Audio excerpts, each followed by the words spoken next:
તાપી જિલ્લાના સોનગઢ તાલુકાના વેલઝર ગામ ખાતે રાજ્યકક્ષાના મંત્રી કુંવરજીભાઈ હળપતિના અધ્યક્ષસ્થાને 75મા તાલુકા કક્ષાના વન મહોત્સવની ઉજવણી કરવામાં આવી હતી, જેમાં જંગલ સિવાય સરકારી પડતર અને ગોચર જમીનની સાથે શાળા કોલેજોમાં વૃક્ષ ઉછેર અંગે જાગૃતિ લાવવામાં આવી હતી। વૃક્ષ વાવવું એ મારી જીદ નહીં, પરંતુ વૃક્ષ વાવવું એ મારી આદત છે ની સુંદર પંક્તિ દ્વારા વૃક્ષારોપણનું મહત્વ સમજાવતા મંત્રી શ્રી કુંવરજીભાઈ હળપતિએ કાર્યક્રમમાં ઉપસ્થિત રહીને લોકોને વૃક્ષારોપણ પ્રત્યે જાગૃત કર્યા હતા। ભાવિ પેઢીને સ્વસ્થ અને શુદ્ધ વાતાવરણ પૂરું પાડવા માટે વધુમાં વધુ વૃક્ષોનું વાવેતર કરવા મંત્રીએ અનુરોધ કર્યો હતો। જી સર, આજના જે 75મા વન મહોત્સવ હતો તે અંગે આપ શું કહેશો?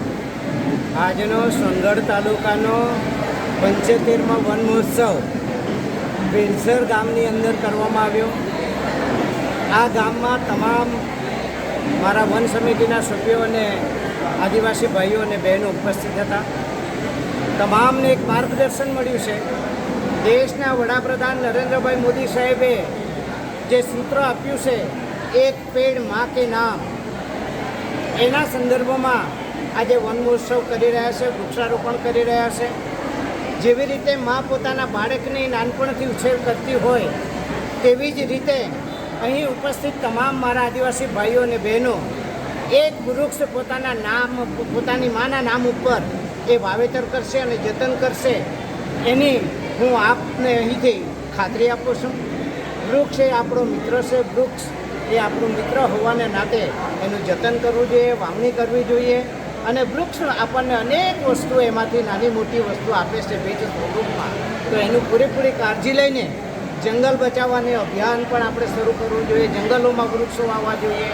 સાથે સાથે આપણને ચોખ્ખું શુદ્ધ હવામાન આપણને પૂરું પાડે છે, એવી જ રીતે પર્યાવરણ આપણને ચોખ્ખું પૂરું પાડે છે। અને એના સંદર્ભમાં આપણે બધાએ વૃક્ષનું વાવેતર કરવું, એવું આ તબક્કે હું નરેન્દ્રભાઈ મોદી સાહેબ વતી એક વૃક્ષ પેડ કે નામ પર વાવણી કરો, એવી હું નમ્ર અપીલ કરું છું।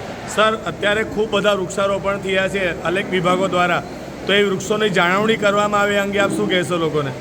તમામને જ્યાં જ્યાં જઈએ છીએ ત્યાં જે વૃક્ષ ઉપર જે વ્યક્તિ ઉભેલો હોય તેને જવાબદારી આપીએ છીએ। ગ્રામ પંચાયતના સરપંચને જવાબદારી આપીએ છીએ।